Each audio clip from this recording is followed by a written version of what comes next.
Number 10. Vitor Belfort is a southpaw fighter who possesses one of the fastest hands in the UFC today. He is able to put together lightning quick combinations, landing clean shots on his opponents effortlessly. He has finished a number of his opponents, blitzing them with fast punches which they don't see coming. He most notably knocked out Rockhold with a spinning heel kick in the first round at UFC on FX7. Number 9. Demian Maia is a southpaw fighter who mainly uses his world-class Brazilian Jiu-Jitsu to take the fight to the ground and work on getting a submission. His world-class Brazilian Jiu-Jitsu has proven too much for his opponents as they are unable to get up from the ground. They either end up taking a lot of damage or end up getting submitted. He most notably defeated Carlos Condit by a rear naked choke in the first round at UFC on Fox 21.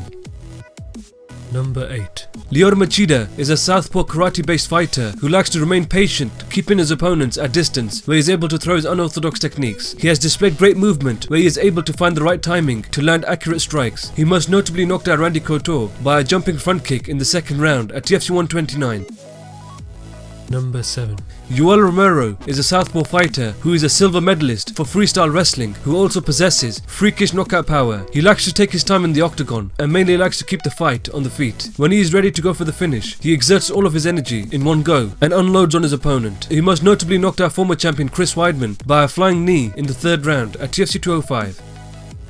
Number 6. Nate Diaz is a southpaw fighter who possesses one of the best cardio in the UFC today. He possesses great boxing skills and a very high level ground game. He likes to taunt his opponents in the octagon, forcing them to fight. When he faced Conor McGregor at UFC 196, Nate Diaz took a lot of punishment in the first round and was bloodied up very badly. In the second round, he finally got into a rhythm and was able to push the pace, breaking Conor McGregor, eventually sinking in a rear naked choke, winning the fight.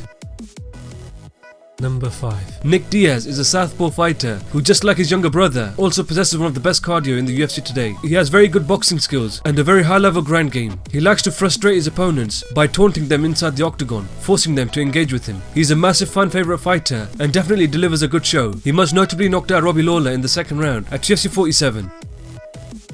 Number 4. Rockhold is a southpaw fighter who possesses both great striking and a deadly submission game. He is a very patient striker who likes to pick his shots, slowly breaking his opponents. He likes to push the pace and is very comfortable wherever the fight goes. He most notably defeated Chris Weidman by TKO in the fourth round at UFC 194, winning the UFC middleweight title. Number 3. Robbie Lawler is an aggressive southpaw fighter whose stand and brawl fighting style has made him a fan favourite over the years. He uses his vicious stand-up skills and always tries to put his opponent away with his devastating knockout power. He likes to pick up the pace in the later rounds of his fights, aggressively pushing for the finish. He most notably defeated Rory McDonald by TKO in the fifth round at UFC 189. Number 2.